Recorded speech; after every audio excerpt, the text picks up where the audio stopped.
Monsieur Jean, lui, est un doyen dans le domaine du handball. Il a même enseigné des cours au niveau, pour ceux qui connaissent le handball français, il y a l'école française de handball où l'élite des entraîneurs français sort. Lui, il a été enseignant là-bas. Donc, il est pétri il a une expérience. Donc, la Fédération guinéenne de handball, nous voulons profiter de cette expérience qu'il a. Je ne vais pas tellement beaucoup parler. Je vais lui laisser le soin, lui-même, il va parler de lui. Mais aujourd'hui, nous avons l'honneur et le grand plaisir de vous présenter Jean-Louis, qui est notre nouveau entraîneur. On l'aime bien, mais on préfère la Guinée. Notre objectif, c'est comment faire qualifier la Guinée pour le championnat du monde. 2021, le championnat du monde 2021, il y a 5 places pour l'Afrique.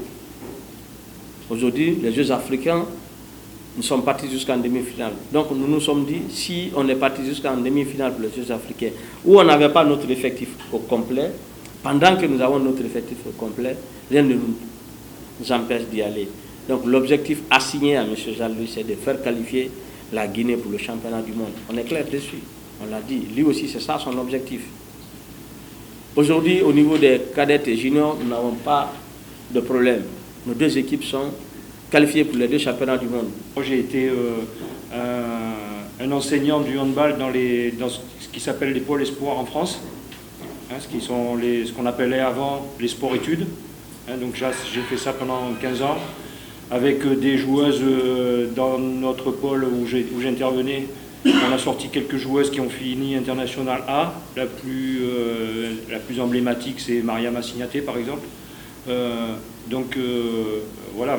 Ensuite, parallèlement à cette carrière d'enseignant dans les pôles espoirs, j'ai aussi entraîné des clubs, notamment la Escane, dont j'étais l'entraîneur encore l'année dernière en D2, et d'autres clubs comme Plan de Cuc aussi en D2. Voilà. Donc, ma carrière sportive, elle est assez importante. Elle me permet d'avoir du recul. Sur tout ce qui se passe dans les matchs, dans les entraînements, et d'avoir une certaine expérience grâce à cette expérience que j'ai eue aussi à l'école française d'entraîneurs, où là nous échangeons avec tous les entraîneurs.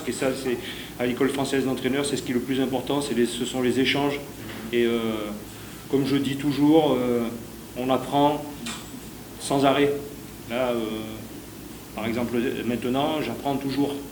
Mais je pense m'appuyer sur une expérience qui peut me permettre de donner mon avis sur un certain nombre de choses. Toutes les compétitions, quel que soit le niveau, on doit toujours avoir de la pression parce que c'est ça qui fait avancer. Après, la pression, elle peut être négative ou positive. Pour l'instant, je n'ai que des signes de pression positive. Donc par rapport aux discussions que nous avons eues avec le président, par rapport aux échanges que j'ai eus avec les joueuses, par rapport au fonctionnement du stage où je vois que les joueuses sont à l'écoute et tout ça. Donc forcément, ça met une pression parce qu'on a un objectif. Et la pression, c'est qu'il faut atteindre l'objectif. Mais bon, je pense que nous sommes suffisamment armés pour atteindre l'objectif.